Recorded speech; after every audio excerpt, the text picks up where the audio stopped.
Ready? Mike? Hey, Anthony, how do you handle the mixture of disappointments and in the end, and especially the way that you guys go out relative to the way the season went, where you were in February, what you have potentially building? How is that something that's going to stick with you either tonight or as you think about it moving forward? Obviously, it hurts right now, especially the way we lost.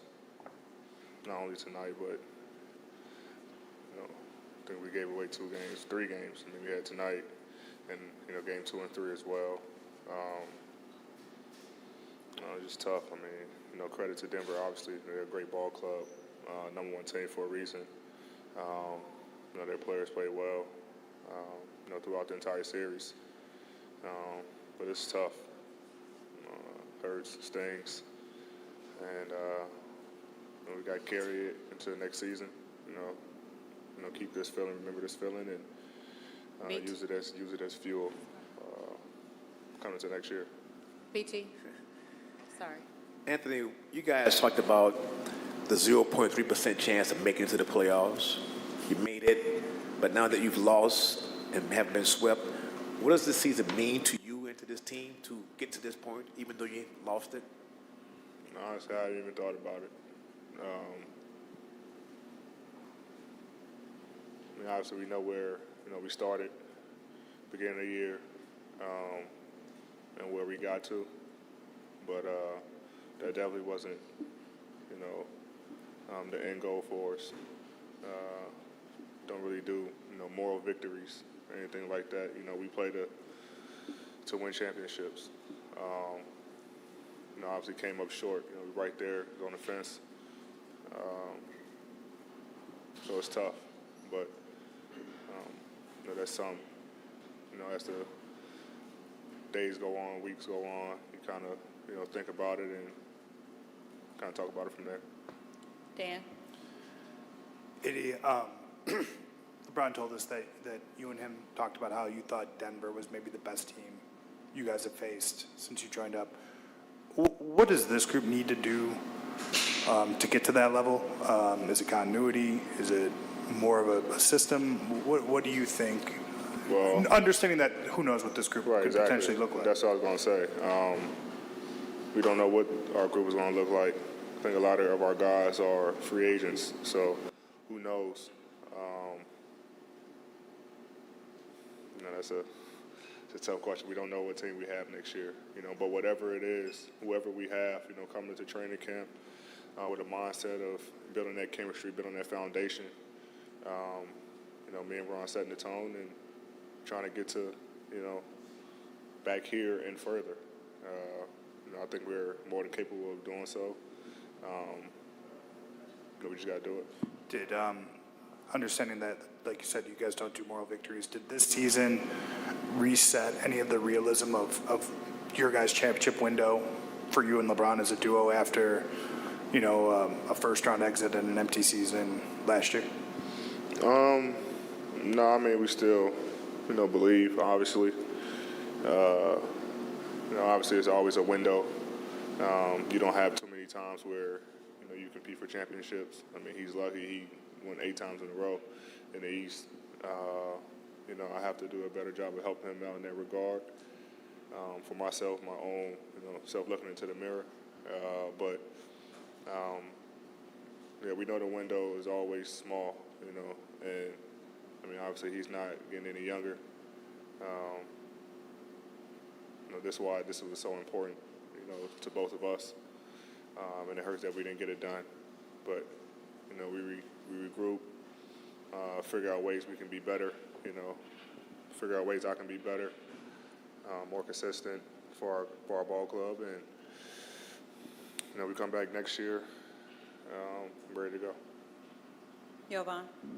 AD, along similar lines, I feel like there had been some public doubt about you and LeBron and how far you guys could go as a group with the way the last couple of years had gone.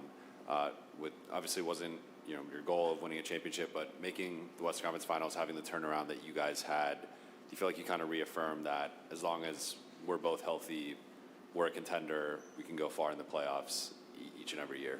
For sure. And the last 2 seasons, not including this year, you know, either I've been hurt or he's been hurt or we both been injured. So, you know, for the most part, we were healthy, you know, through the second half of the year. And we were able to, you know, make it all to the Western Conference Finals. Obviously, it's not, like I said, it's not the end goal, but we believe that both of us together is a dominant force. And you plug guys around us, and we can make it happen. So, you know, we believe that we don't really look for, you know, any support outside of anybody, outside that locker room and in the front office and the organization. You know, we believe, and that's all that really matters. Kyle. Right here. Can you describe your perspective on the determination you saw out of LeBron tonight, coming out with the high energy determination to score 31 points in the first half, 4 of 4 from 3, 5 of 5 from the line, and all this while he was visibly limping at times? Yeah, you know, he came out on fire. He came out, you know, super aggressive, super hot, and we kind of just let him play. You know, when the guy has it going like that, you kind of feed him, you know, and he kept us in the game. You know, in the third quarter, you know, we only scored 16. I think they scored 36. That's kind of where the game was, but able to get back in the fourth. But yeah, I mean, it's not surprising for me that, you know, he comes out like that. You know, arguably the best player to touch a basketball. So he came out on fire. He came out super aggressive and kind of kept us in it in the first half. Dave. AD, basically now half your Laker career, you've been on a team winning a championship or, you know, knocking on the door of a championship, and then obviously the other times not really close to that.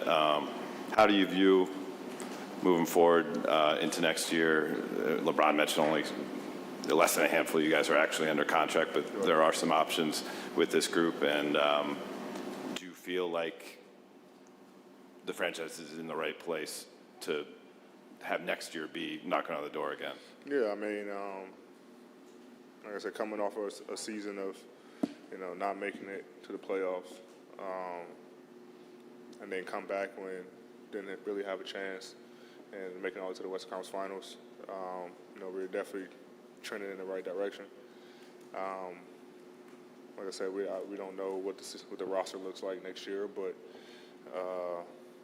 you know, I think the guys that came in the second half of the season, you know, played well for us and also helped us into this situation.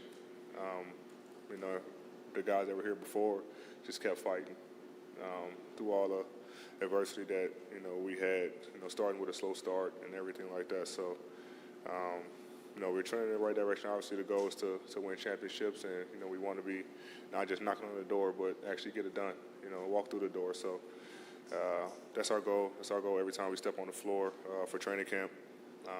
And I'm 100% sure that'll be the goal next year. George. AD, a couple of questions ago, you talked about how you could be more helpful to Bron or whatnot.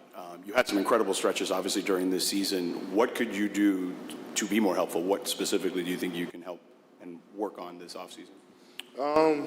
Work on everything. I mean, I never, you know, try to single out one thing. I mean, I can always get better at everything, you know, shooting the 3-ball, handling, more efficient in the post, mid-range, everything, free throw line.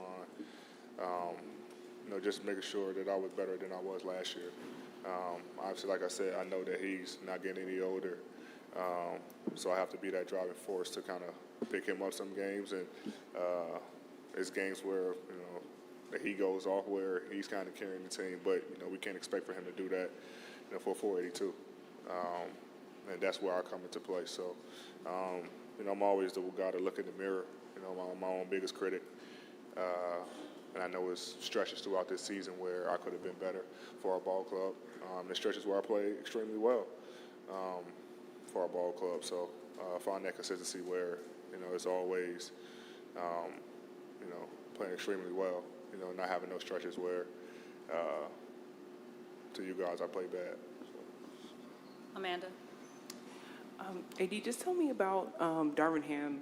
Just what he done, and especially like going through the ups and downs of the season, and how helpful he has been in being a first-year coach.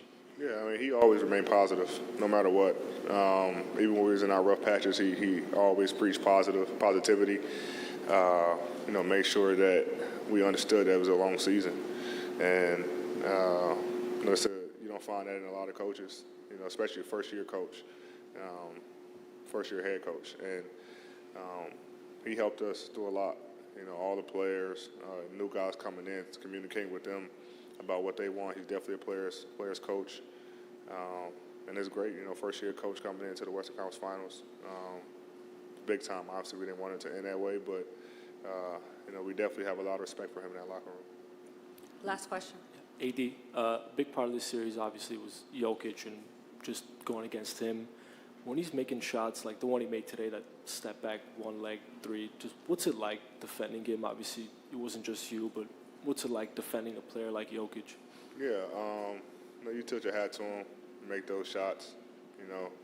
But, you know, he's two-time MVP for a reason. You know, he's a hell of a player, scoring multiple ways. You know, he's not the most athletic, but he has great footwork, you know, around the rim, great touch, step out and shoot it, great passer. And, you know, he did everything for him, you know, to make sure that they won. You know, hats off to him. The other guys played well, and they feed off of him. You know, even when he was, you know, struggling and missing shots, you know, the other guys was, you know, he was getting other guys involved, and they were making shots. So it's a great ball club over there and well coached. And they play extremely well against us.